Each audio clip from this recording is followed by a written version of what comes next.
unção vem do sangue. A unção está no sangue. O segredo do poder e da unção está no sangue. Você já leu que o sangue de Abel fala até hoje? Pois bem, nesse texto aqui que nós lemos, não diz só que o sangue de Abel fala até hoje, diz que também o sangue de Jesus fala até hoje. Agora aprenda o seguinte: de onde vem o sangue? Olha que coisa interessante que talvez você nunca parou para pensar. Esse sangue que nós falamos, ele não veio da terra. Deus fez um boneco e soprou nas narinas desse boneco o fôlego de vida e o boneco viveu. Adão já nasceu grande, com unha, com olho, sobrancelha. Ele já nasceu completamente formado. Da onde veio o sangue de Adão, se ele não veio de um ato, de um coito, não veio de um ventre? Ele não tem código genético. De onde vem o sangue, gente? De onde vem o sangue? A Bíblia diz que foi quando Deus soprou nas narinas de Adão que o sangue veio. A Bíblia diz que Deus soprou o fôlego de vida e ele se tornou alma vivente. A partir dali ele recebe o nome de Adão, o rosado, por causa do sangue. Que coisa interessante, o sangue não vem da terra.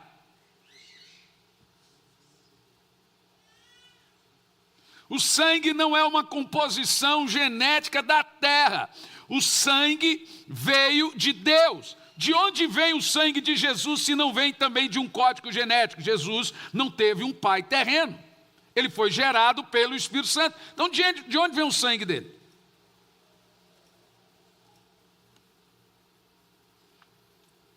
Adão não nasceu de um útero, não foi gerado, ele foi criado, ele nasceu adulto. Tudo nele nasceu pronto, unhas crescidas, olhos, cabelos, tudo pronto, assim como os anjos.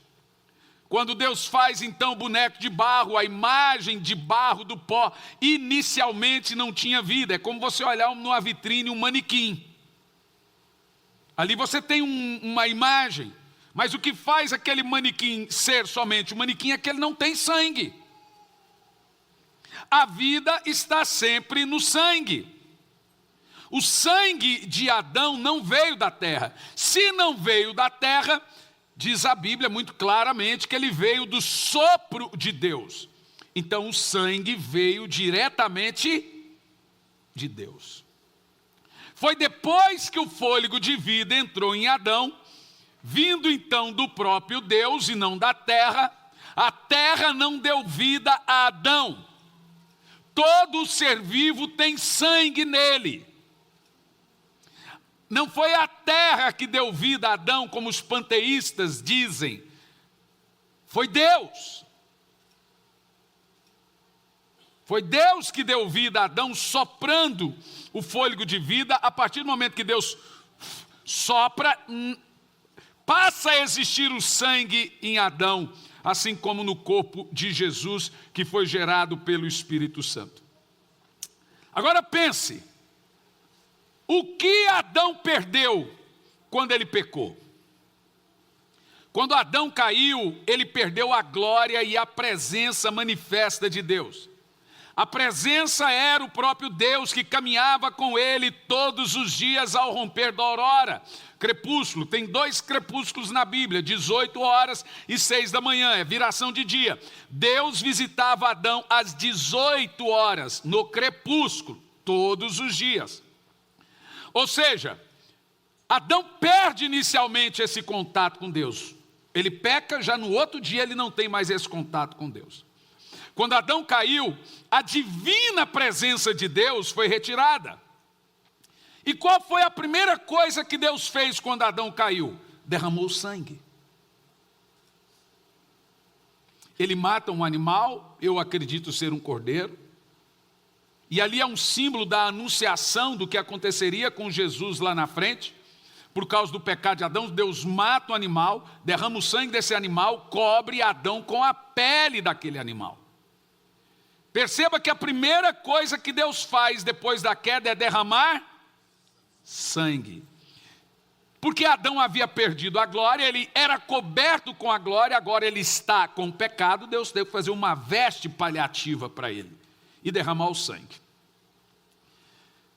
Deus trouxe Adão a um lugar, mata um animal e cobre ele com sangue e pele, com a promessa futura da redenção que teria que ser com sangue. E a partir do momento que essa glória futura, que seria com sangue acontecesse, a glória que foi retirada por causa de Adão, retornaria. Ou seja, onde você vê o sangue, sempre verá a glória. O que o fogo e o sangue têm a ver? Fogo e sangue. Como Abel soube que sua oferta foi aceita? Como Caim soube que sua oferta foi recusada? Abel soube que sua oferta foi aceita porque caiu fogo. Caim soube que sua oferta foi recusada porque o fogo não caiu.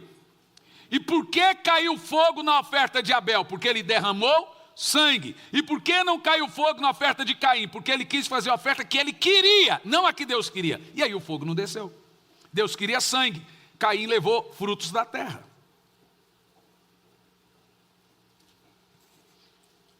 O fogo sempre vinha no Velho Testamento quando o sangue era oferecido. A partir então do pecado de Adão, passou a ser exigido que Deus só se manifestaria mediante o derramamento de sangue. Deixa para mim aquela imagem do tabernáculo, porque um pouco coloca aquela imagem do tabernáculo em amarelo, tá? E depois a imagem do tabernáculo da cruz, mas não coloque ainda. Em todo o caminho no Velho Testamento, você vai ver que o sangue de animais, de cordeiros, de aves, de bois, estava repleto em todo o Velho Testamento, para que Deus pudesse caminhar por causa desse sangue. Por quê, gente?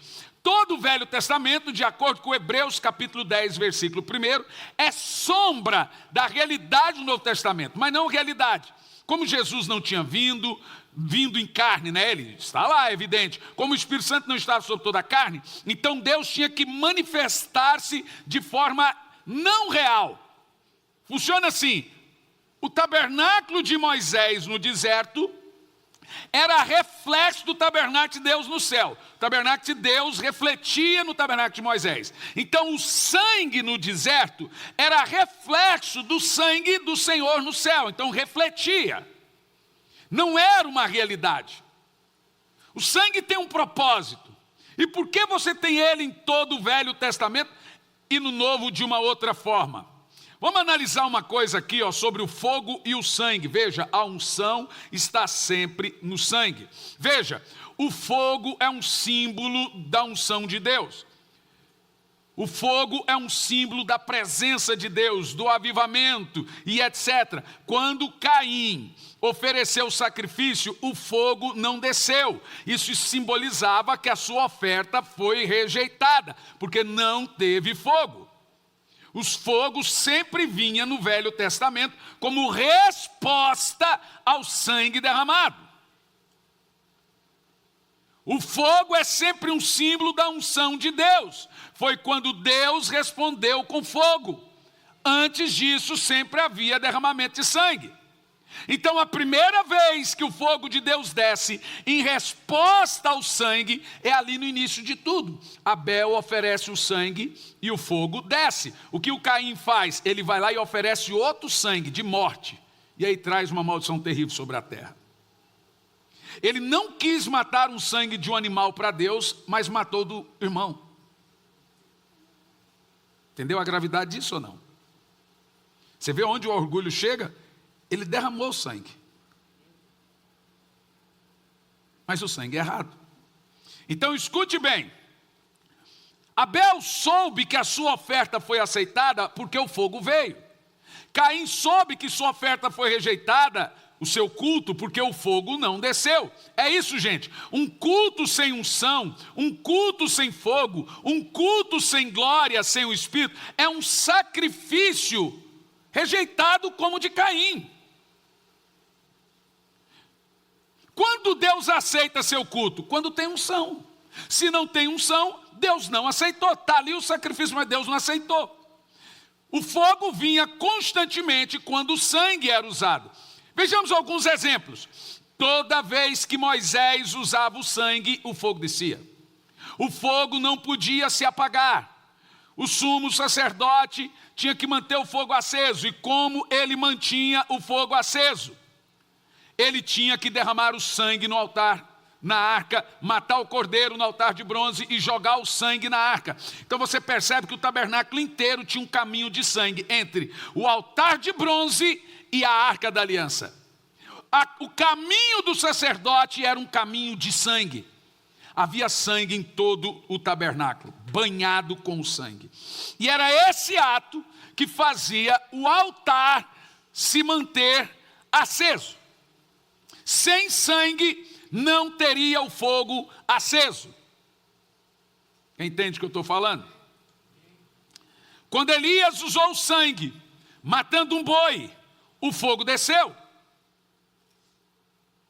Primeiro derramou o sangue, e então o fogo desceu. Davi só via o fogo quando o sangue era usado. A glória de Deus veio no templo de Salomão após o derramamento de sangue.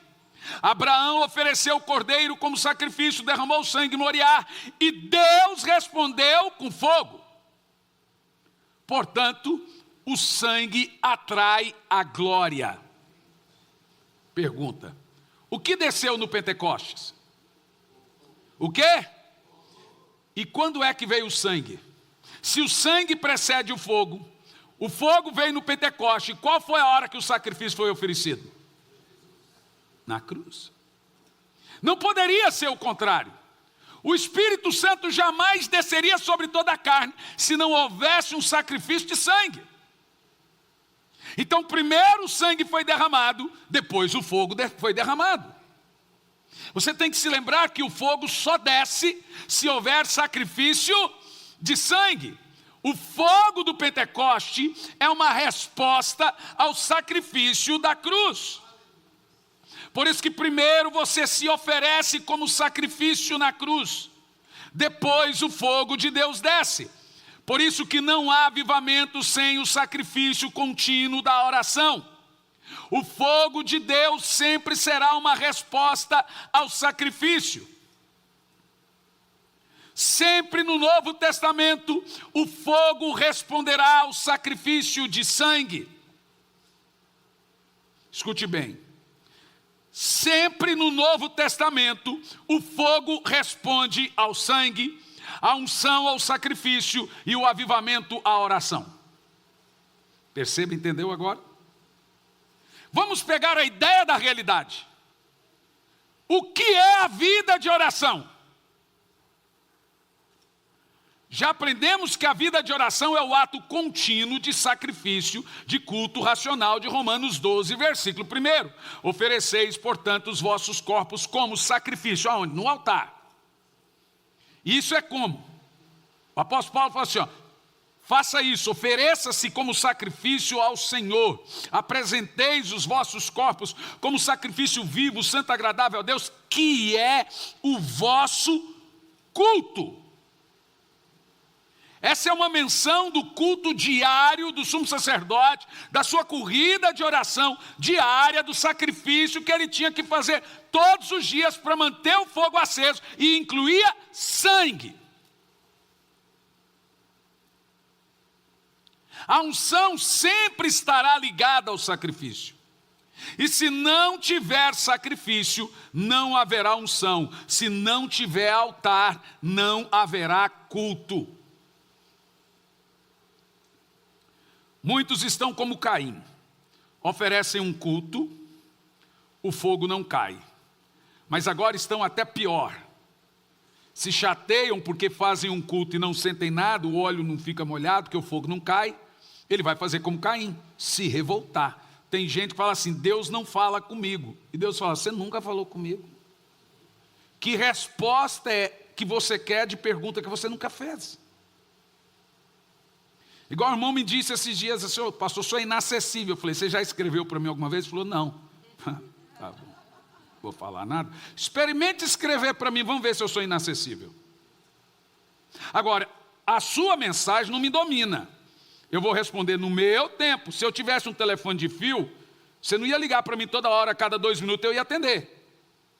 O WhatsApp não me comanda, pois deve ser a sua, não. Eu tenho um dia, na hora, na hora do meu dia, eu vou lá e leio todas as mensagens e começo a responder. Então tem gente que te manda mensagem, responde agora. Não, o meu celular não é meu dono. Tem gente que ele é comandado. Não, me mandou uma mensagem aqui, ó, mas se você tivesse um telefone de fio, você toda hora... Peraí, eu tenho que atender. Não, você tem outras coisas para fazer do que ficar no telefone, pelo menos deveria, né? Mas, contudo, eu falo com todo mundo. Da mesma forma é Deus. As pessoas dizem que Deus não responde, não vê a sua dor. A verdade, gente, é que você não se comunica com Deus. Você culpa a Deus de algo que você é o responsável. Você quer resposta de Deus de perguntas que você nunca fez. Você quer respostas de orações que nunca foram feitas. Você quer a aproximação de um Deus que nem você quis se aproximar. Se não há sacrifício, não há fogo. Se não há derramamento de sangue, não há fogo. A liturgia é uma geração de olhos secos que não quer ter comunhão com Deus.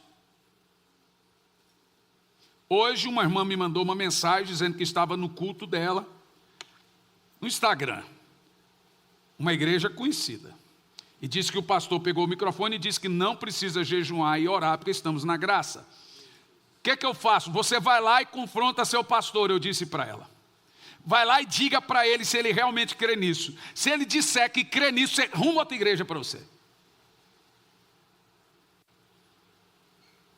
Então, se alguém está me ouvindo, e você sabe, eu conheço essa igreja, já estive lá, e nós fomos assistidos. Se você estava nesse culto que determinado pastor disse que não precisa orar e jejuar porque está na graça, você é cúmplice dessa mensagem aí. Quem sai ganhando com esse tipo de mensagem, gente? O diabo. Está trabalhando para quem?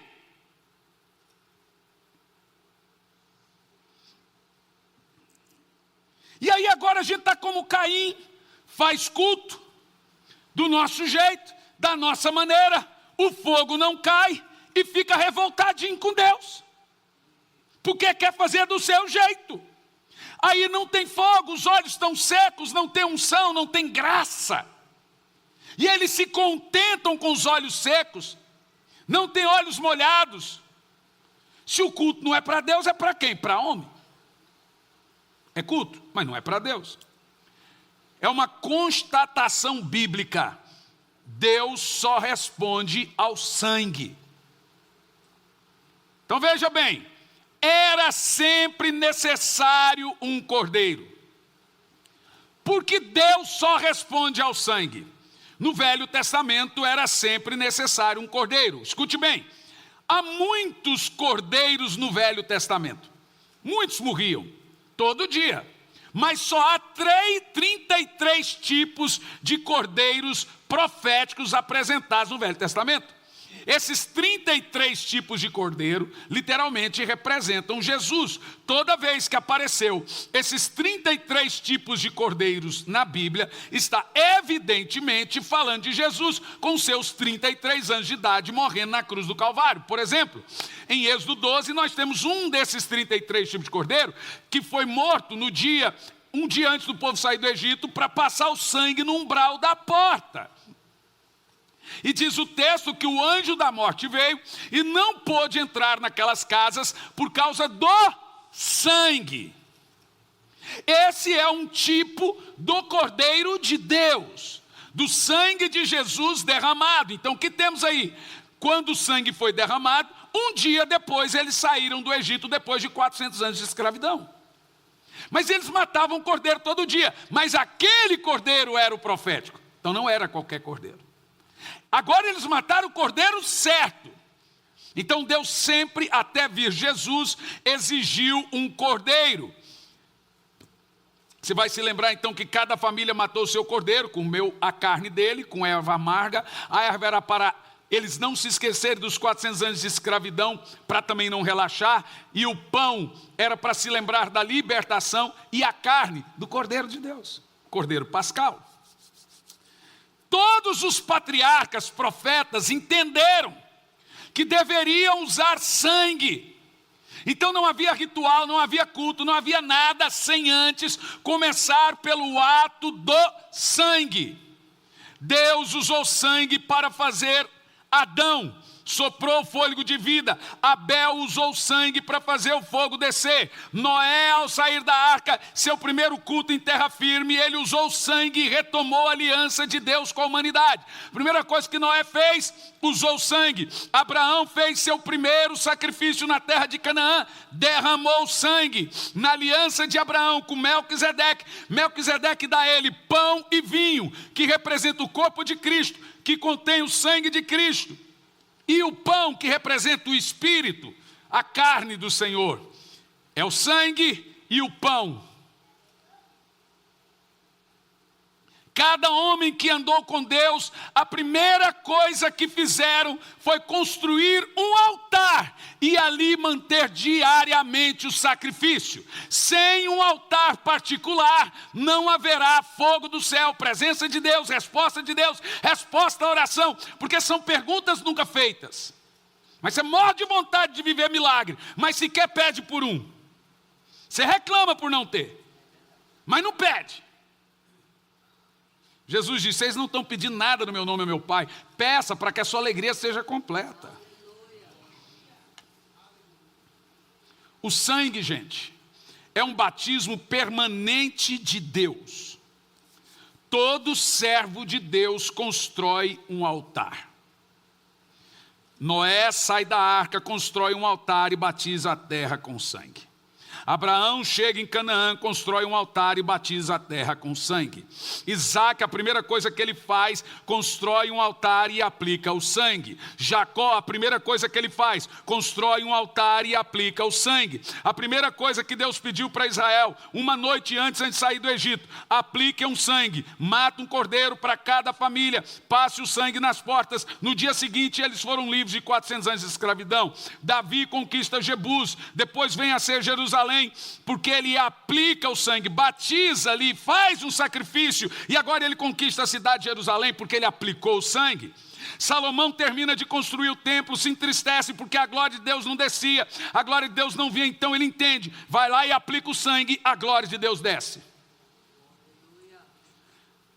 Deus também tem um simbolismo de sangue com a pessoalidade do homem, não só no coletivo. O que era a aliança da circuncisão? Toda criança hebreia de 8 anos de idade devia ter seu prepúcio cortado. Prepúcio não é o pênis, é o pelinho do pênis. O Adolf Hitler, ele sabia quem era judeu, que ele mandava abaixar a calça. Opa, judeu, sobe de novo, põe na cadeia. Então, tinha que ter uma marca de sangue. Com 8 anos de idade, a criança tinha que derramar o sangue dela para ter uma aliança com Deus. Moisés quase perdeu a vida quando se esqueceu disso. Moisés sobe o monte, recebe os 10 mandamentos, e mesmo lá em cima Deus diz, desça agora, Moisés, passe o sangue em todo o povo. Gente, está em Êxodo 24. Desça e passe o sangue em todo o povo. Moisés agora pega um ensopo, havia 2 milhões de pessoas, ele mata um monte de cordeiro e vai, começa a jogar sangue na cara de todo mundo, Senhor. Deus mandou ele lambrecar todo o povo com sangue. Loucura ou não é? Mas você vai entender por quê. Aquele sangue é sombra do sangue de Jesus lá no futuro. Se não houver a marca do sangue de Jesus na sua vida, o diabo te engole, você não é aceito por Deus. Então todo o Velho Testamento é uma anunciação do sangue de Cristo. É só sombra. É o que eu costumo dizer, que o Velho Testamento é o Novo Testamento em quadrinhos. Até o povo receber o sangue, Deus não visitava eles. Quando eles receberam o sangue, Deus passou a visitá-los. Porque o sangue foi usado, agora Moisés não precisava mais subir. Deus desceu.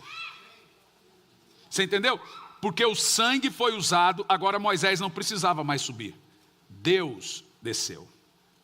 O sacerdote mata o cordeiro, pega o sangue, joga o sangue na tampa da arca, joga o boi ou o cordeiro na arca, e ali ele começa a jogar. Todo lugar do altar é banhado com sangue. Põe a imagem amarela, por favor. O texto diz assim, ó, nós temos aqui, preste muita atenção no que você vai entender aqui.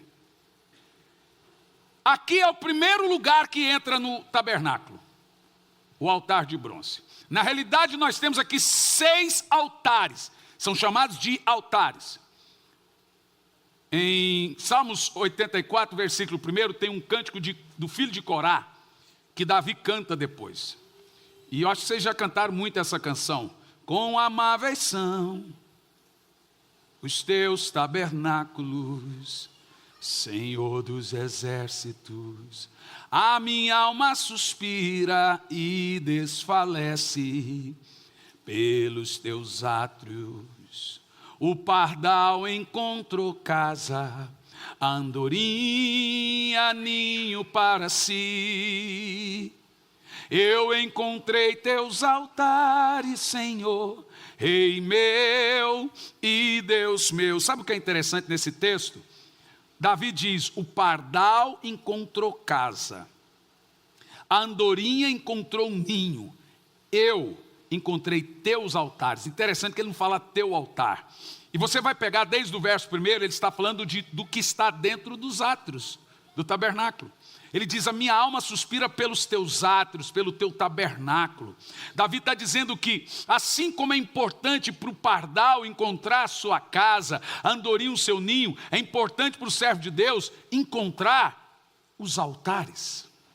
E existem 7 altares que não são reparados, e todos eles têm a marca do sangue. Aqui estão os 6 altares, altar de bronze, altar da pia de bronze, o altar do candelabro, o altar da mesa da preposição, o altar de incenso e o altar da presença de Deus, que é a arca. E aqui já começava derramando o sangue. E agora você vê o sangue em todos os altares. Sangue no altar de bronze, sangue na pia de bronze, sangue no castiçal, sangue na mesa da preposição, sangue no altar de incenso e o sangue na arca. Porque o sacerdote tinha que pegar esse sangue do cordeiro que foi morto aqui e jogar em cima da tampa aqui. Então havia um caminho de sangue do cordeiro. Isso é chamado de caminho. Esse era o caminho que o sacerdote tinha que fazer diariamente para manter o fogo aceso. Ou seja, o caminho para a presença de Deus passava pelo derramamento de sangue. Então agora eu quero você bem animado com o que você vai ouvir. Mas animado! Ei, curitibanos! Olha para o irmão do lado, faz assim. Faz assim para ele. Fala, cospe o limão aí. Seu azedo. É fome. Daqui um pouco vocês comem. O pão da ceia. Já alimenta vocês. Tem que entregar o jejum antes, né? Meu Deus, gente. Vocês não venceram esse ídolo ainda. Vocês devem estar morrendo. Sonhando com um porco correndo atrás de você. Pastor, eu tive uma visão de um demônio. Como é que era o demônio? Era um pão. Um cara fez assim. Não era um pesadelo, é vontade de comer mesmo. Então escute bem. Eu amo isso aqui. Eu quero ânimo agora. A Bíblia diz em Hebreus que Deus se cansou do sangue dos animais. Ele disse que aquele sangue nunca pôde remir pecados. Mas ele tinha que fazer aquilo como sombra para a realidade da cruz. Então Deus falou, não tem mistério, isso aí era só anunciação. Teve que fazer para o povo entender a importância do sangue. Então Deus grita lá do céu, eu quero um cordeiro.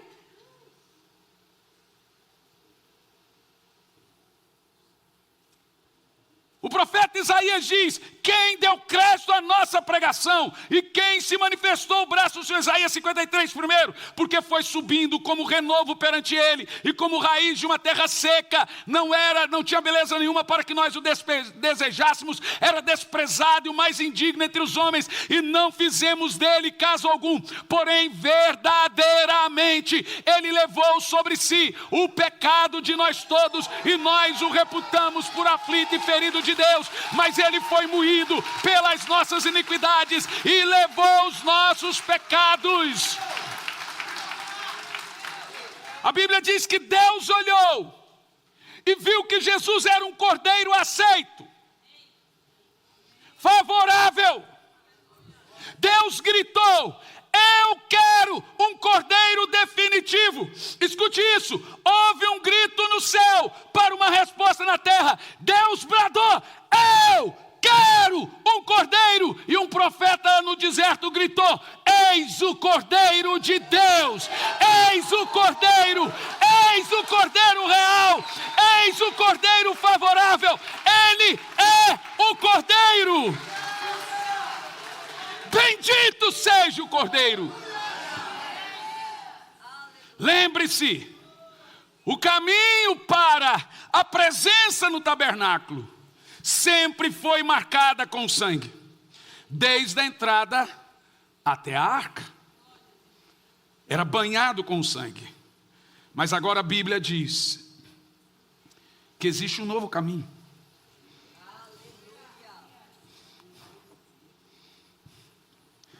Porque nós entramos agora, põe a imagem da arca, com confiança. Por que confiança? Porque eles tinham medo de chegar até aqui mortos. Morria. E alguém tinha que puxá-los. Mas agora a gente não tem esse medo. Eu saio daqui, eu tenho agora um novo e vivo caminho. Continua sendo de sangue. Mas agora eu entro com confiança ao trono da graça, pelo sangue do Cordeiro, que é o novo e vivo caminho. Agora notem bem, lá do Velho Testamento era um caminho morto, cordeiros mortos. Aqui no Novo Testamento diz que é um novo e vivo caminho. Um cordeiro vivo. Significa que eu entro na presença de Deus com confiança, aplicando o sangue de Jesus. O segredo não é entender que o sangue de Jesus é um aerosol. Pequei, sangue de Jesus tem poder. O cara não quer compromisso com Deus, o sangue de Jesus, veja, não é assim.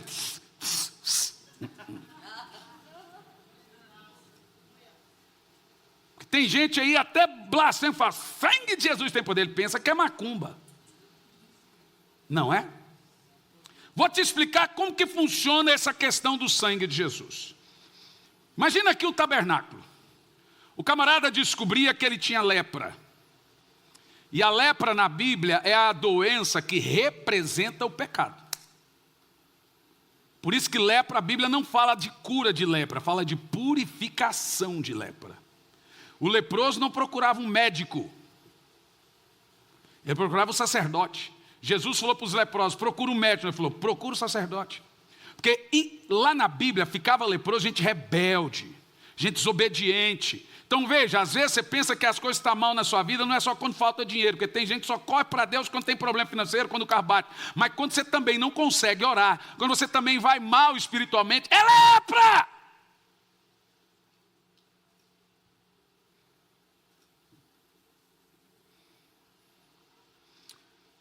Então o que o sacerdote fazia? O camarada olhava para o leproso. Ele tinha que ficar 7 dias isolado depois desse ritual de purificação. Qual era o ritual de purificação do leproso? Pegava 2 pombas, branquinhas, presta atenção. Matava uma e deixava uma viva. Colocava dentro de uma botija de barro o sangue da pomba. E pegava a pomba viva e banhava no sangue da pomba morta. Parece coisa de candomblé, né?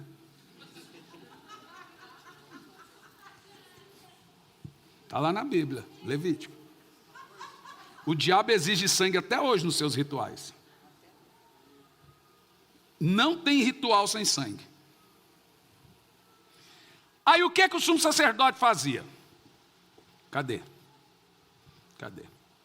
Dá o microfone aí, Greg. Cadê?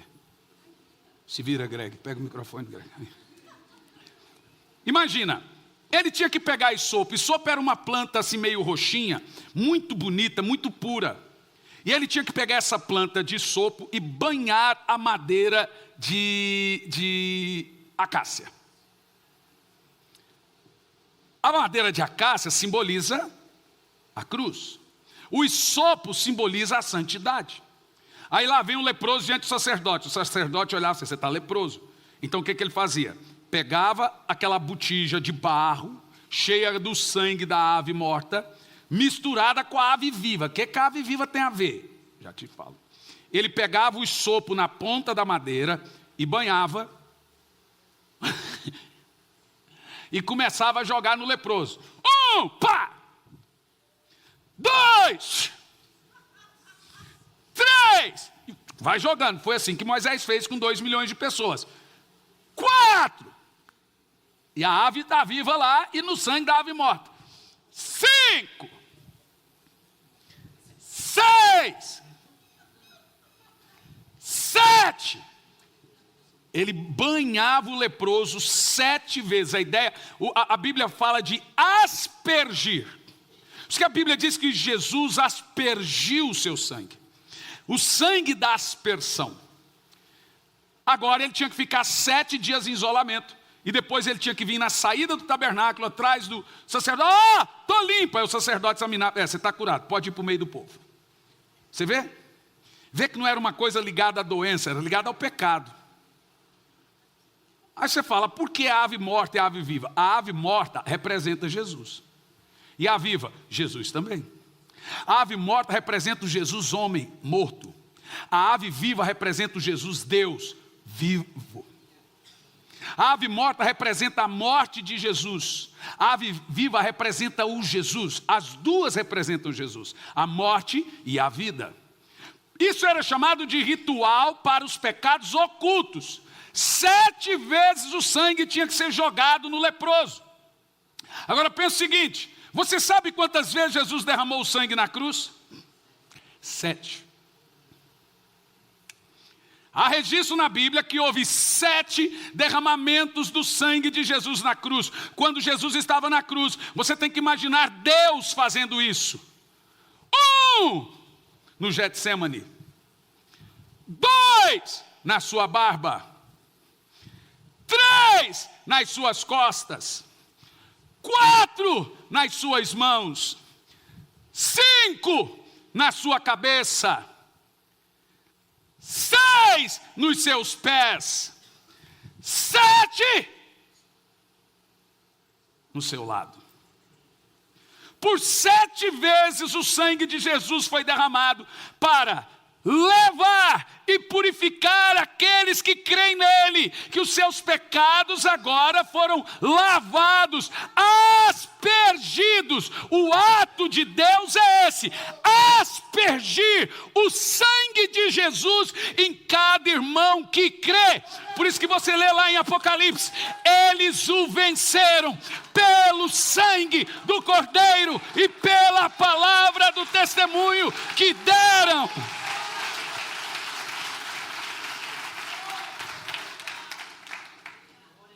Então aqui nós vemos o segredo. Levítico 14, primeiro, Deus diz, quando o leproso quiser ser limpo, ele precisa ir ao sacerdote. O sacerdote deve fazer o ritual da purificação.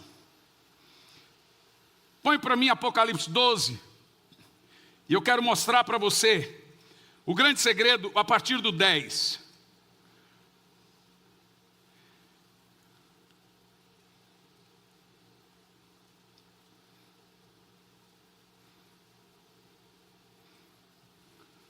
Então ouvi uma grande e grave voz do céu que proclamava, eis que chegou a hora e a salvação, e o poder do seu reino, o poder do nosso Deus, e a autoridade do seu Cristo, porque foi expulso o acusador dos nossos irmãos, aquele que nos acusava de dia e de noite perante Deus. Observe que esse texto é lá no futuro. Significa que o diabo está onde agora? Aonde, gente? Diante de Deus. Fazendo o quê? Jogando seus pecados para Deus. Esse cara aí, você viu o que ele acabou de fazer? Fofoqueiro, fazendo fofoca. Ó, eu quero te lembrar que fulano agora fez isso, fulano agora fez aquilo outro, ciclano agora fez isso. Por isso que ele recebe o título de diabo. A palavra diabo só refere-se a duas pessoas na Bíblia, por duas vezes, é evidente. Uma, a Satanás, a outra é Lúcifer. Jesus disse, eu tenho 12, um de vocês é o diabo. Você consegue lidar com o diabo na sua equipe? Jesus tinha um na equipe dele que era o diabo. Deus tinha um na equipe dele que era o diabo. A palavra diabo aqui é acusador. Por isso que é diabo. Judas foi chamado de diabo. E o que é interessante, que a maneira de você vencer a acusação do diabo, só tem uma maneira. Eu disse a um irmão essa semana, eu falei, ó, você está padecendo do maior mal que existe, que é o mal da acusação. Ninguém suporta a acusação. A acusação, ela massacra você. Gente, o chefe, o mestre, o expert de acusação é o diabo. É o cara que derrubou a terça parte dos anjos. Ele é o mestre da acusação. Há pessoas em hospício que não venceram a acusação. Há pessoas que desistiram de seus casamentos que não venceram a acusação. Há pessoas que não oram porque não vencem a acusação. Só há um remédio para a acusação: a aspersão e a aplicação do sangue de Jesus, como Paulo chama, aprender a aplicar o sangue de Cristo na sua má consciência.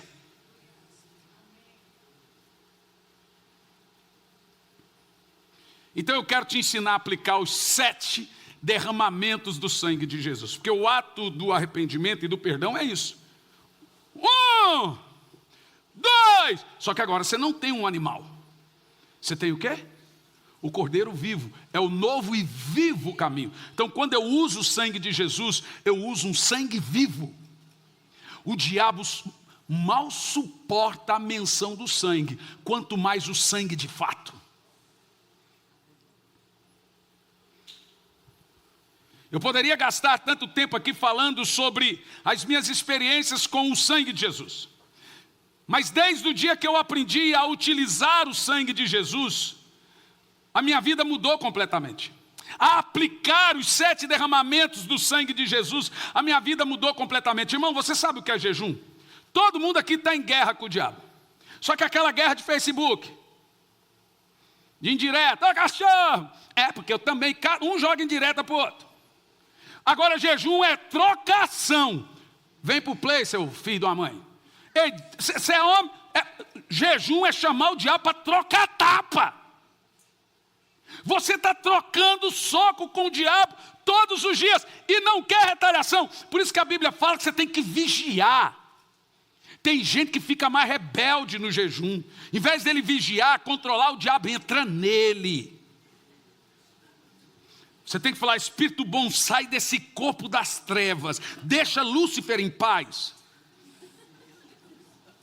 O jejum deixa você irritado, então se você não vigiar, tem gente que ora muito, mas não vigia. Aí o diabo entra, porque veja, não, guerra espiritual é isso, ninguém vai para uma guerra sem sair ferido. Ah, então não vou fazer jejum, que a coisa é difícil. Continua então escravo. Há vitórias, todas as vitórias só conquistamos coração em jejum. Você pode continuar sem conquistar nenhuma. Dói. Há retaliação, há luta, há desafio, há coisas que você fala, por que isso está acontecendo? Porque você está em jejum, você está aqui com o diabo, trocando soco. Jejum é trocação, é guerra, é luta franca. Você está levando e dando, mas no final você ganha. A Bíblia diz, eles o venceram. Eu estou aqui nessa noite para aplicar o sangue de Jesus na sua casa, para aplicar o sangue de Jesus nos seus filhos, para aplicar o sangue de Jesus nos seus netos. Você tem que aprender a aplicar o sangue. Põe a imagem da cruz. Vou te ensinar a aplicar o sangue. O que é a corrida de oração?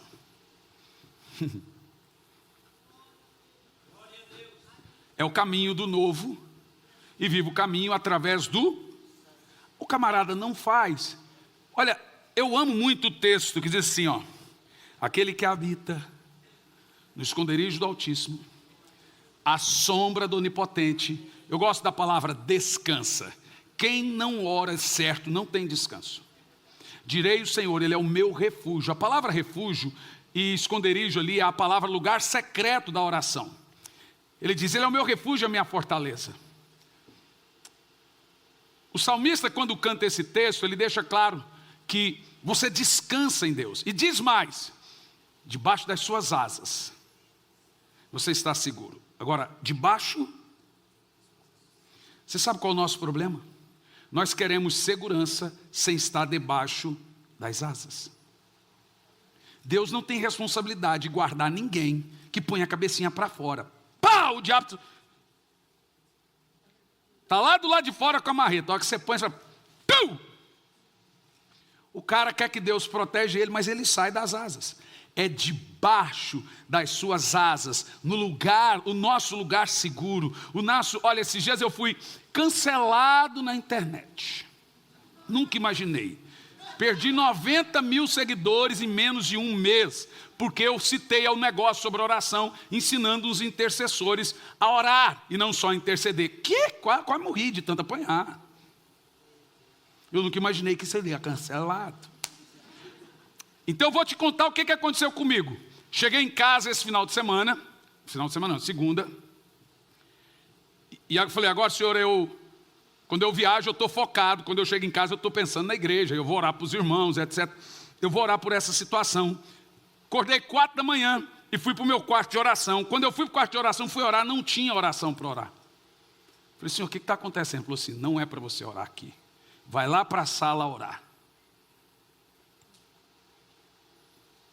Tá bom. A hora que eu comecei a descer a escada, a gente começou a arrepiar do pé da cabeça. Quer dizer, dos pés ao pé da cabeça, ao cabelo dos pés. E foi arrepiando. Na hora que foi arrepiando, gente, eu já imaginei, vai ter capeta aqui dentro da sala. Eu odeio ver o diabo. Aí tem gente que fala, nossa, pastor, irmão, se você gosta, leva ele para sua casa. Aí, pastor, o que o senhor sente quando o senhor vê o diabo? Nada. Não sinto minha cabeça, minhas pernas, meus braços. Só tem medo? Claro, é o diabo, não é o bozo. E a hora que eu comecei, e o corpo vai gelando. O corpo vai gelando e vai arrepiando. E o cabelo fica tão alto que dá para você fazer assim, ó. E o cabelo ficou em pé. Eu falei, meu Deus do céu. Eu fui descendo a escada. Falei, o que tem aqui embaixo? Parecia que eu estava descendo os porões do inferno. Deus não quis que eu guerreasse no quartinho de oração. Enjoado ele. Falou, aqui não é lugar de guerra. Vai guerrear para lá. Então, a hora que eu desci. Quando eu cheguei na sala, tinha 3 rãs. Uma pálida, cor de morte, né? Bem amarela e bem inchada. Uma malhada de preto e branco. E uma bem magra. O Espírito Santo falou assim, essa é de morte, essa é de rebelião e essa é de manipulação. 3 rãs. Fingi que não estava vendo. Passei reto. E ela estava assim, ó, parada assim. Ó. Gente, 3 rãs do tamanho de um homem. Passei direto. Como eu sei que a batalha espiritual, elas estão ali, mas elas não estão ali, eu dobrei o joelho e peguei a coberta muito frio e pus na cabeça. Assim. Quando eu pus a coberta na cabeça e as rãs de costa para mim, né? Eu orando e as rãs de costa. Então, a hora que eu pus, eu falei, bom, não dá para eu fugir disso. Batalha espiritual não é orar, falar com Deus, é falar com o diabo. Oração e adoração é uma coisa, batalha espiritual é outra. É isso que eu quis dizer lá no vídeo. O pessoal falou, você está dizendo que intercessor não ora? Eu falei, não foi nada disso. Oh, meu Deus, eu não tenho responsabilidade no que você entende, eu tenho responsabilidade no que eu digo. Eu disse que intercessor tem que ter tempo de oração dele e Deus, não só interceder para as pessoas. É isso que eu disse. Mas, contudo, eu vou tentar explicar de novo. Mais um mês de cancelamento. Aí eu estou lá, orando e as rãs de costa. De repente, falei, o que vocês estão fazendo aqui? A gordona fez assim, ó. Pulou. Robert! Aí começaram a falar comigo. Aí foi 1 hora de batalha. Quando eu sei que a batalha acaba? quando o ambiente começa a ficar leve. Você sabe, enquanto você estiver num ambiente pesado, você não pode parar de guerrear. E o que você mais faz numa hora de uma luta, treva, batalha espiritual, é quando tem confusão na casa, você começa a clamar o sangue. Aplicar o sangue. E eles tentavam aproximar, eu aplicava o sangue. Eu aprendi que o nome de Jesus é arma de ataque, o sangue de Jesus é arma de defesa. Quando você ataca, você usa o nome. Quando você se defende, você usa o sangue. Agora se ataca, em nome de Jesus eu vou. Agora recua, o sangue de Jesus está sobre mim, o sangue de Jesus está sobre minha casa, o sangue de Jesus está sobre minha vida. E aí foi para 1 hora de batalha. O Senhor me mostrou o que cada rã simbolizava, aonde estavam essas rãs, o que elas representavam. Quando eu terminei a batalha, eu estava exausto. Aí o Senhor falou assim, agora pode subir e orar. Viu? Eu não estava orando. E não estava. Eu estava em guerra. Em nenhum momento eu estava em adoração. E se eu não for para adoração, vem depois a retaliar. Porque onde é que eu estou escondido? É aqui na presença.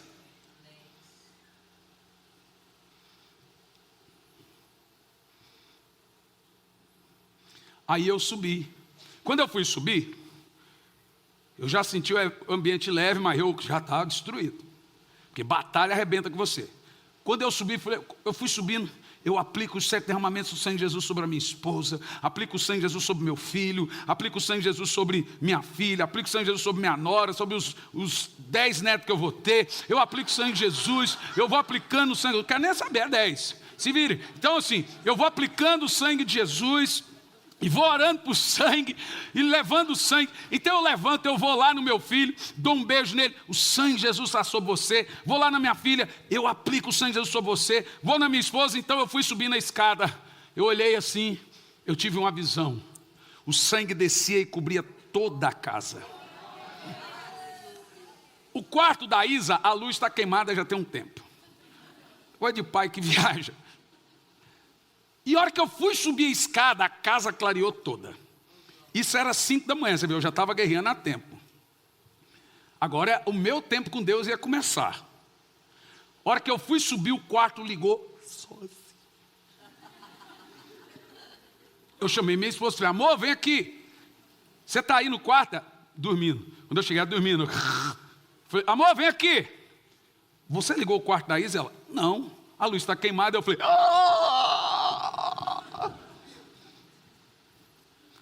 do nada, eu entendi isso como um sinal que a tempestade tinha passado, que a luta tinha passado, que eu tinha entrado na brecha por algumas famílias que estavam sendo vítimas dessas rãs.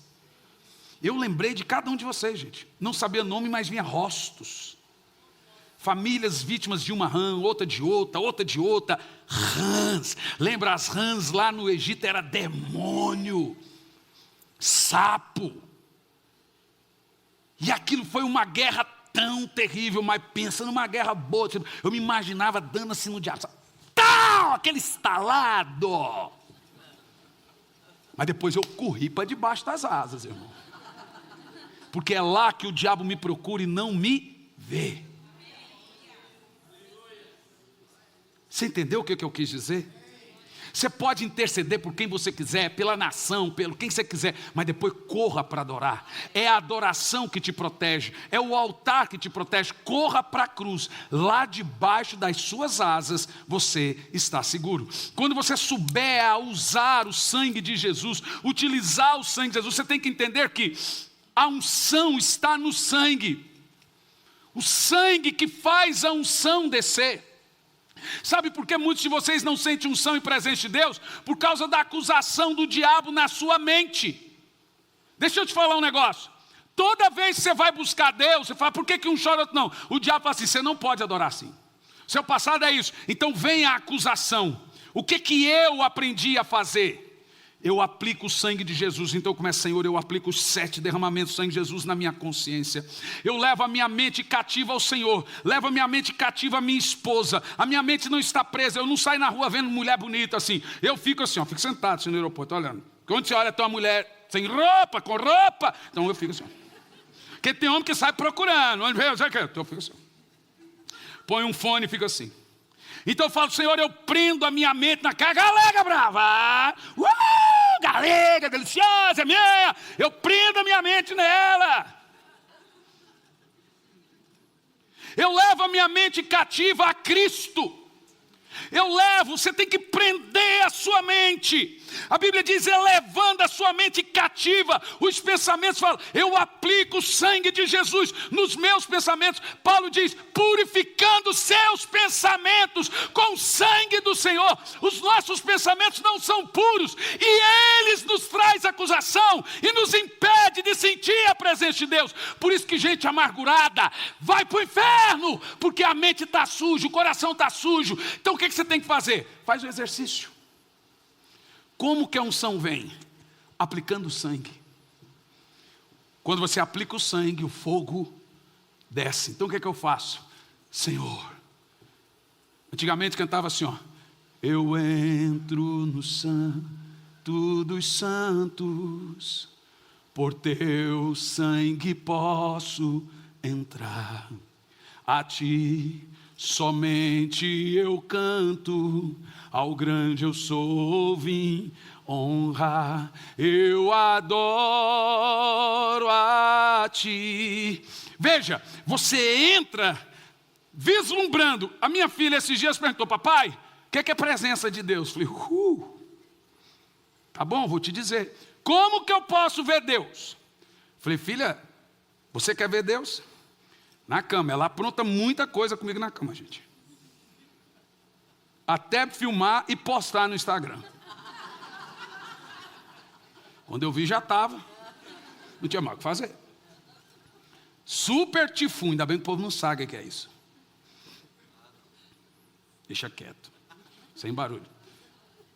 E aí, falou, papai, como que eu posso ver Deus? Vamos fazer o seguinte, filha, deixa eu te explicar. A gente vê Deus pela fé.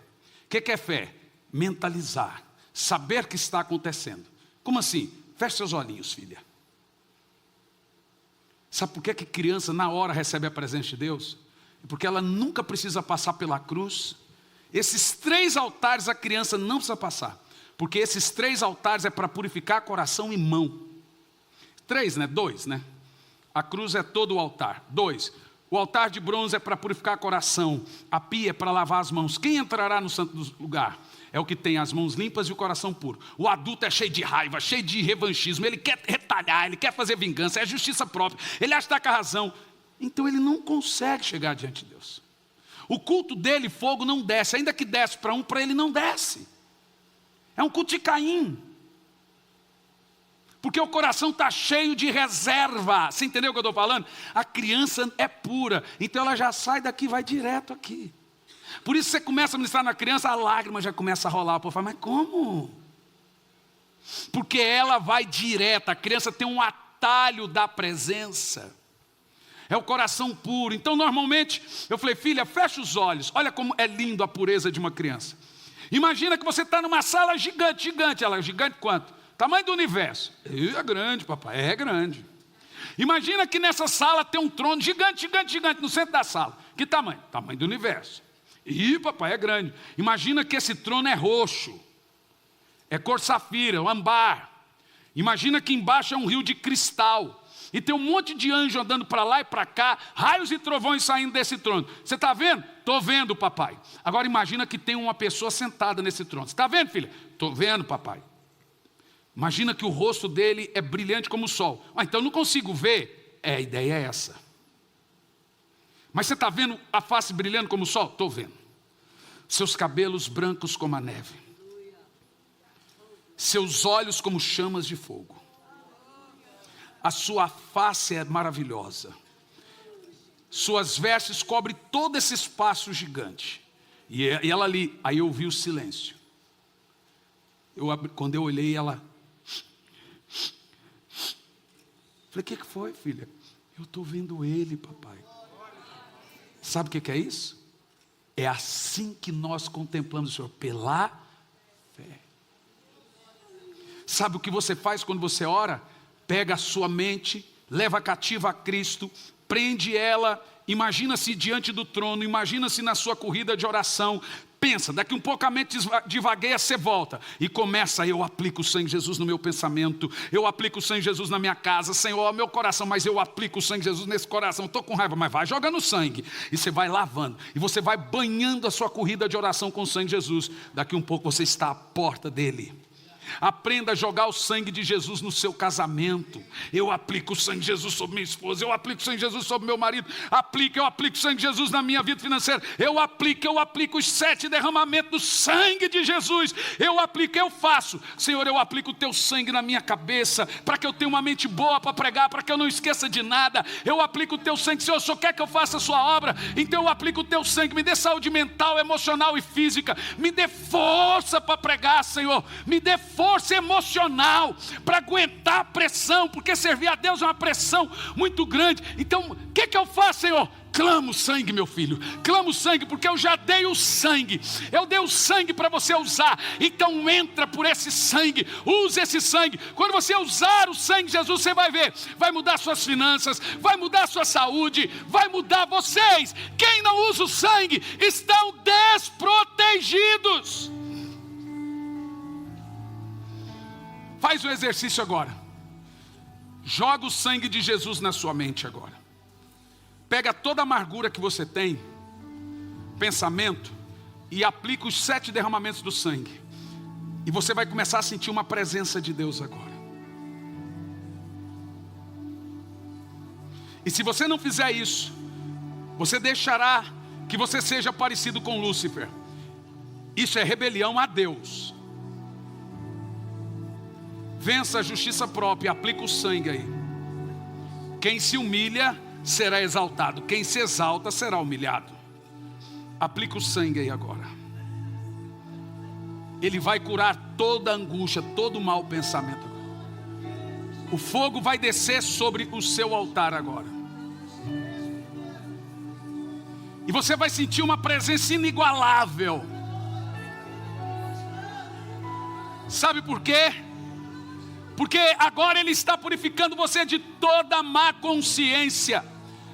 Toda acusação está indo embora agora pelo sangue de Jesus. Então aqui estou para dizer, você é digno.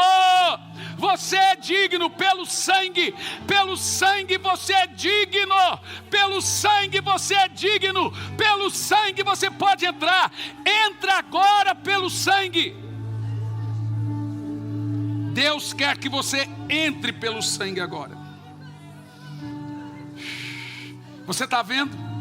Faça como a minha filha. Mentalize você debaixo das suas asas agora. E Ele vai tocar em você.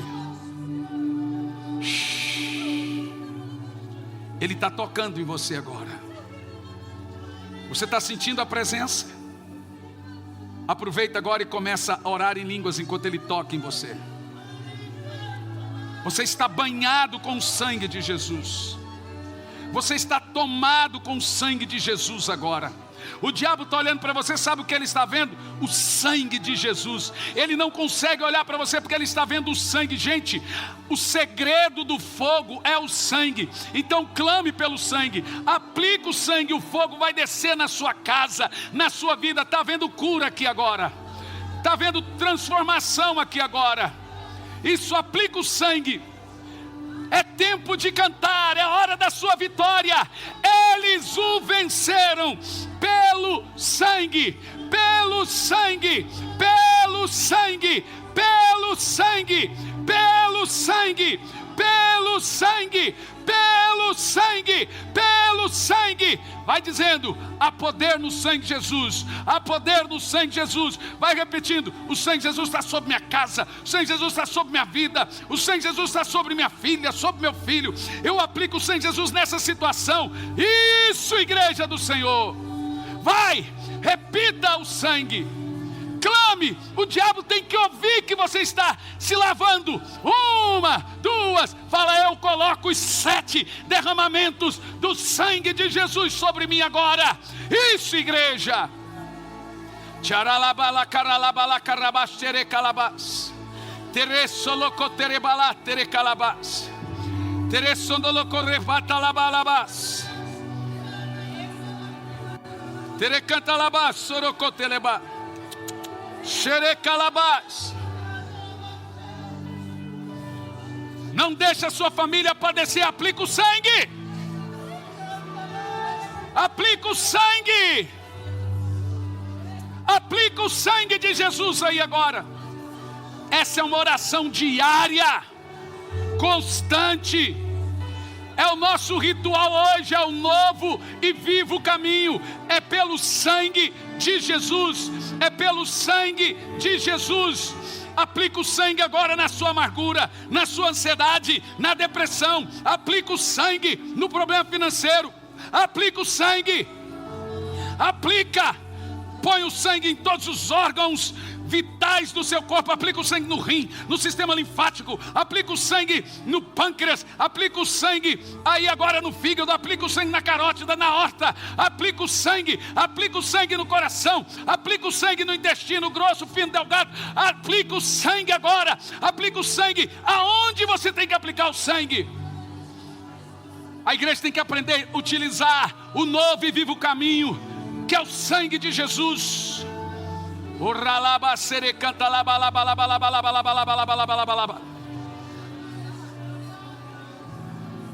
É debaixo das suas asas que estamos seguros. A unção está no sangue. É quando o sangue é aplicado que o fogo desce. Olá, meus queridos, aqui quem fala é Hernandes Santos, sou pastor, sou professor no Instituto Sabedoria e Graça e é disso que venho falar de você agora. Tem muita gente que tem muita vontade de fazer teologia, de concluir um curso em bacharelado em teologia de 2, 3, 4 anos e etc. Mas é muito difícil. Ainda mais se tratando que você tem que ir lá no curso, disponibilidade de horário e vem as questões de valores. Eu fiz um levantamento por alto dos valores mensais de um curso livre de teologia. Fica na média aí de 500, 600, 700, 800 reais por mês que você paga durante todo o curso. O que nós fizemos? Disponibilizamos uma maneira de você fazer um curso. Eu dou essas aulas no sistema EAD, o curso está todo ele pronto, são 2 anos de disciplina, ou seja, você faz 1 ano e depois tem que fazer uma rematrícula para o próximo ano, no caso 2 anos de disciplina, com conteúdo de bacharel em teologia. Olha o valor que você paga anual no curso, são 2 anos, R$460. Eu já vi gente terminar o curso em 3 meses, 4 meses, etc. Aí você abre a matrícula para o 2º ano do curso. São 2 anos com conteúdo de bacharel em teologia. É R$460 ano, entendeu? Por ano. Gente, R$460 não equipara a parcela mensal de um curso comum livre em teologia. Um curso comum livre em teologia, a média é de 500 para mais por mês. Então você vai fazer R$460 o curso e eu estou dando a aula para você com conteúdo de bacharel em teologia com o sistema EAD. O que é sistema EAD? A gente tira tudo aquilo que é pormenores e vai direto ao ponto. Então tem aula de 1 hora, tem aula de meia hora, tem aula de 15 minutos, tem aula de 20 minutos. Ou seja, tem todas as aulas da teologia sistemática e o certificado chega na sua casa se formando no Instituto Sabedoria e Graca. O que você pode fazer agora? Você vai entrar no site sabedoriaigraca.com, sabedoriaigraca.com, e você vai se inscrever no curso, passa o seu cartão. Tem bandeira de cartão que faz até em 12 vezes, tem bandeira de cartão que faz em 10, depende muito da sua bandeira. E aí você vai participar e fazer o curso conosco, sabedoriaigraca.com, curso de teologia, curso livre de teologia com conteúdo de bacharelado em teologia. Espero você como meu aluno no Instituto Sabedoria e Graça. Entra no site sabedoriaigraca.com. Que Deus te abençoe.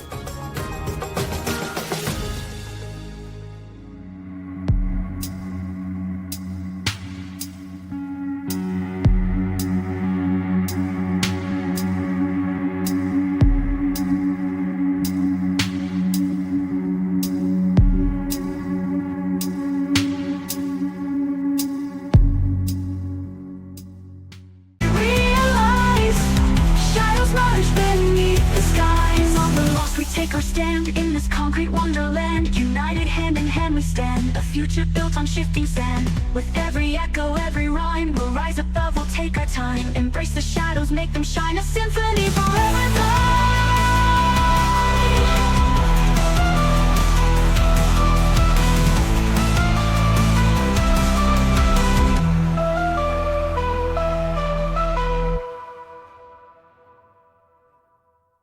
No longer lost, we take our stand in this concrete wonderland. United hand in hand we stand, a future built on shifting sand. With every echo, every rhyme, we'll rise above, we'll take our time. Embrace the shadows, make them shine, a symphony